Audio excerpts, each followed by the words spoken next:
Hey everyone, it's Elise. Welcome back to my channel where I like to talk about all things personal finance. And there's nothing more personal to your finances than having a job. Because without a job, there's no money coming in, so you can figure out what you want to do with your finances. Which leads me to the topic of this video, where we are finding in America that we have an issue with people leaving the workforce, which is opposite of what you will hear normally in the headlines recently, I would say in 2025.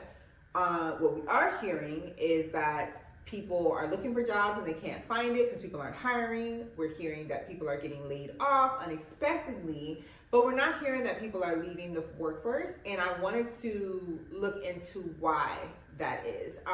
But I will say, if you pay attention to social media, which I know social media is not the end all that be all, but if you listen to social media and pay a little bit of close attention, there are a few headlines that have highlighted what is going on. And specifically, they have highlighted that women are leaving more so now than men. And I definitely want to talk about this because I'm a woman and I have my own specific perspective and view on the world and how I see things.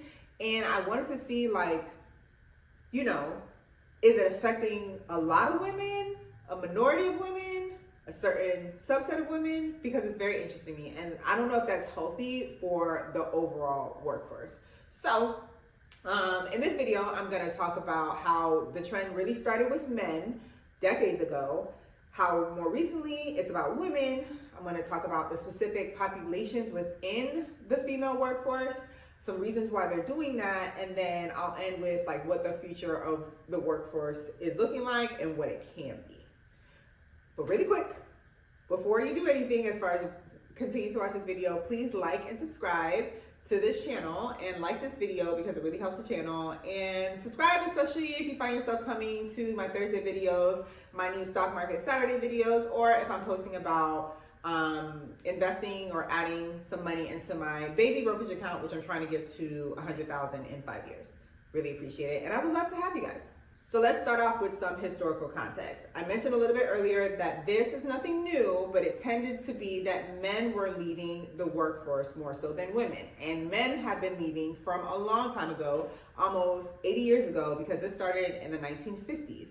In the 1950s, men who were in the workforce allowed for 98% of the men who were there. But now, as recent as 2024, that is down to 89%, which is an 11% decrease, and that is not good overall for men because men like to work, as well as for the rest of their communities, right?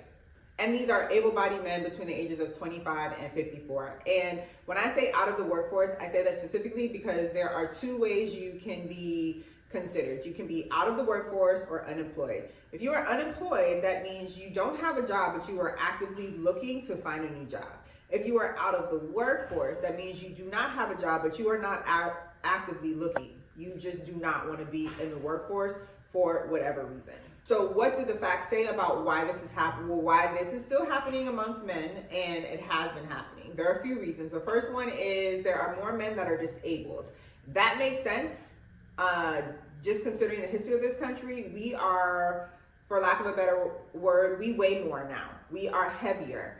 And with heaviness, with car culture, with fast food culture, we are not as healthy as we used to be. So that brings disease states that make us unhealthy and brings disease states that qualify for disability. More people are disabled because of that, whether they're cashing in on it from the government or not, which is completely fine if you meet those stipulations. But it's a thing, as well as we are not as healthy mentally. I think our mental health has gotten worse over the years, but mental health has always been a thing. It's just never been a thing that's talked about. But people are disabled from their mental health issues, and it's just a factor that goes to the fact that people cannot work and keep a daily job as they would if they were not disabled. Another reason is the opioid crisis, which is a real thing, whether you know about it or not, whether it affects your family or not. It affects someone you do know. 6 degrees of separation. If it's not an immediate person, it is someone that you know of, right? And it is very sad.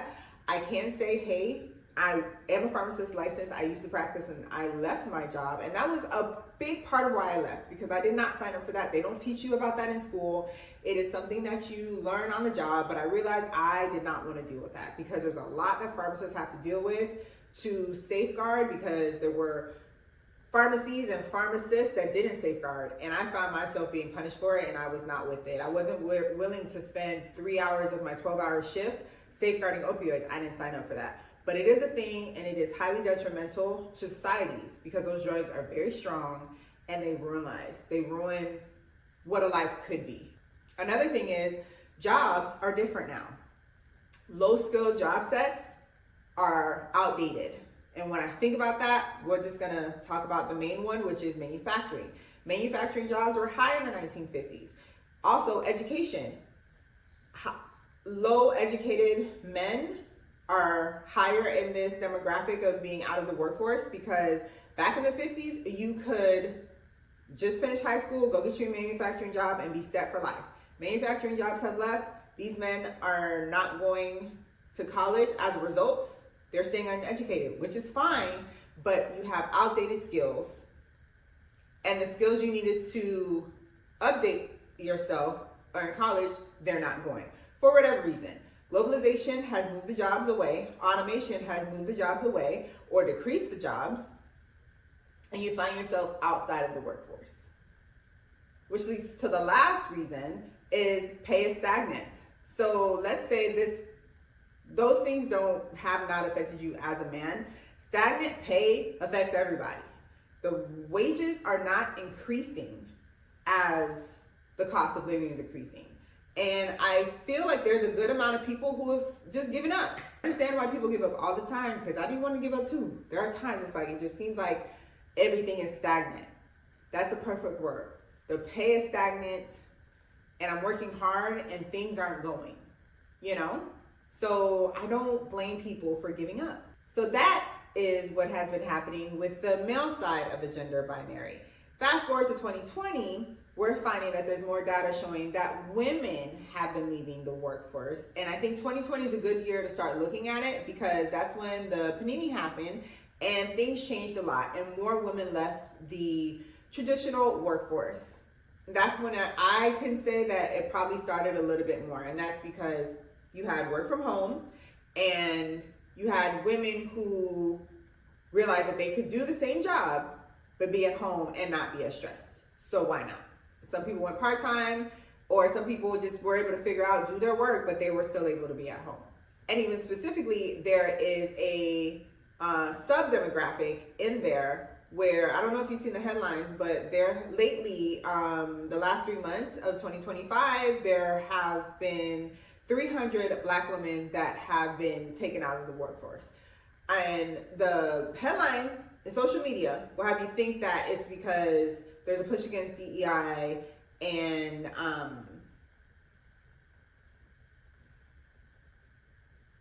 that could be a factor. And I think it's a large factor. But I think there's another part where women are just figuring it out on their own, and the stress that comes with jobs, they're willing to sojourn their own way. I think that's the ultimate reason why a lot of these women are leaving. Because why would we leave?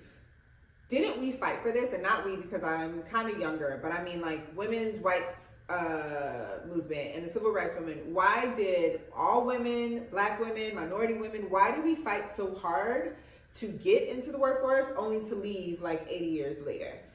Before I talk about this, I just want to talk about general reasons why people would want to leave work at all, both men and women. The first one I already talked about. It just feels like we're stuck. It's stagnant. There's a feeling of stuckness. Another reason is that degrees don't hold their value anymore. I would highly tell my child, there's a couple things I would tell my child, but I would at least forewarn them, if the degree that they're looking to get isn't going to make the money, I'm going to tell them straight out, it's not going to make you money. So you better have a backup plan. I'm not going to tell you what to do, but do not be surprised, because a lot of these degrees don't make money. Even when you get your master's degrees, you apply. I've heard friends tell me they have master's degrees and they only want to give them $20 an hour. What was the point of me going to school to educate myself if I can get that being a server? Hey, another reason is that people aren't getting hired out. It's one thing to get your entry-level job, but when you want to improve yourself and get to the next level, trying to get those jobs are hard. People are applying and applying and applying for months and years and still not getting to those mid-level and upper-level positions. Then there's a TikTok effect, which, shameless plug, I'm trying to become a TikTok creator as well, because these people are making a lot of money on TikTok, which I'm sure is why the government got rid of it, or one of the reasons why, because people aren't going into the labor force because they can make their full-time salaries as content creators. 2024 and 2025, we were seeing a lot more layoffs than we have in the immediate past. And also 2025 was the first year that these companies are really demanding that people return to office instead of work from home. No matter if you're a man or a woman, those are all reasons for you to just go ahead and pack your stuff and get on out of here if you have that option. So again, why would we women leave a workforce that we fought so hard for? In 2020, it was noted that there was an increased number of women identifying as stay-at-home moms and increased number of women who were saying that they were working from home part-time. And this was found to be a conscious decision. It wasn't a decision that was being made for them. It was them deciding that they could do this, they could survive financially, and they could be less stressed. Because work comes, for those reasons I just mentioned a few minutes ago, it comes with too much. And I think women are finding that they can. But there's a certain type of women that can, because not everybody can do this. These women tend to be educated, and these women tend to have some type of tenure under their belt as far as how long they have been working in the work fields, with a matching fact of they are better off financially. This does not always mean that they have a partner. A lot of them are single, but they have those things, 1, 2, or 3. And when you have that, it does allow you to make a calculated risk to see like at least how long I can be a non-full-time worker and make it work for myself and still survive. That was all starting in 2020. Fast forward to 2025, there are new caveats. And one of them is there's a pushback against DEI. And the other one is that there is a rush to get people from working from home to return to office. And a lot of women are saying it's not worth it. There's a way to figure this out without giving up my relaxed life, and I can enjoy the fruits of my labor. Because we have been working in the fields, in the workforce, and we're accumulating things, which is great. And women are finding more so, I guess, than men at the moment, that they want to enjoy it. The workforce is indeed impossible, and companies are going to have to adjust.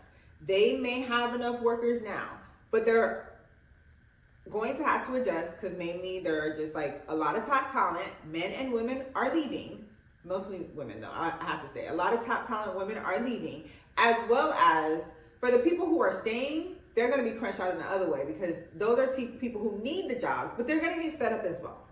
And in the process, there's going to be creativity bred in this situation because the women that are leaving voluntarily, they have to get creative. You know what I'm saying? They may have to live a little bit below their means, or they might have to start their own businesses, but that creativity is going to bring change somehow. Now, I want to talk about the statistic within the statistics of the Black women, the 300,000 Black women that have lost their jobs. I argue that not all of those women were let go because they could be technically because this stand against DEI, even though that is a big thing and that's a horrible thing and it will have consequences, I'm sure. But a lot of them women left. A lot of the women left voluntarily for their own personal reasons. And I know that because I'm one of those women. I happen to be someone who left a little bit after 2020, but 2020 was the time that I made my exit plan. So all of this, when I was doing my research and looking at the articles, it made sense. Now I can only speak for me, so I'm gonna take a little bit of time in this video to speak for me about like how it happened for me. I will say that racial relations did aggravate me sometimes in my job, but that comes with the territory of being a Black professional in America, and it happens for all minorities in America. It wasn't the number one thing for me. The number one thing for me was that it was too much. As a pharmacist, it was just a lot. The workload kept getting higher. Opioids were a big thing. Controlled substances were a big thing that I realized I didn't want to deal with because I didn't like the stances that the companies had on it. And at the end of the day, I started to realize I'm on the hook for this. I'm going to get in trouble for this. My employer is not going to care about me. That was one thing. But another thing is that like it was just too much pressure for one person. I was the head of the department in charge of all these medications, in charge of all these people's lives. And it became too much and it wasn't worth it. It was not worth it. I didn't need this. And in 2020, I started making my exit plan because I'm like, there is a life outside of this. And so what is that? That is creativity breeding. It is brooding and it is developing, and that's what happened. And I will tell you now, 25 years later, or almost 3 years later after I left my last job, everything's fine. I haven't missed a payment, mortgage payment, insurance payment, medical bill payment, nothing. So like, you don't die. And I think that's what people are realizing. You don't die. You know, through the grace of, and that's all God. I'm not taking credit for it, but through the grace of God, like, I've been able to create my own benefits package. I still have the retirement. I still have the health insurance, all of that. Because it needs to be a curated plan, which I started making in 2020, seriously, but it's all doable. And I am educated, and I did have some tenure underneath me, at least a decade. I will say I still have to punch in though, and that's the part where I'm saying where like these women who are leaving, I think a lot of them are still working because everybody enjoys, most people, 95% of people enjoy work and enjoy producing things, but it's on their own terms. And I think that's where America is going to have to shift, because this is one aspect they're going to have to watch out for, and they're going to have to watch out for the people that they're pricing out. Because let's say they want to get rid of the people who don't want to be in the workforce voluntarily. The people who they are pricing out and squeezing so much because maybe they have to stay, they're going to break, number one, as well as, let's say they fire them all. Who is going to buy all the products? We are a consumer nation. You can't buy anything if you don't have the money to consume it. And if everybody's out of a job, it's going to have to force these companies to adjust. And that is what I think the future of work is going to. A large time of adjustment in the next decade or two, because our behavior is requiring it. And it's going to be, I think, a wake-up call for corporations. What do you think? Yeah, in the end, I think my findings on my little bit of research on this topic really exposed that, yes, people are leaving, but them leaving don't mean, no, that's bad English. Their leaving does not mean that they are scrapping for cash and desperate. It's actually meaning that they're flourishing, and they're finding ways to still take care of themselves, but not be in a rat race. And I think ultimately we are evolving out of the status quo, and it's going to cause some ripple effects these next few decades. And it could be an exciting time because we might have some bargaining power, but only time will tell. Let me know in the comments if you agree with me, if you think that we are evolving and finding our own ways, either being business owners or doing group economics to survive and live less independently and more off the land and more off the community. Let me know in the comments. Thank you, as always, for spending some time with me in my videos, and I will see you guys next Thursday.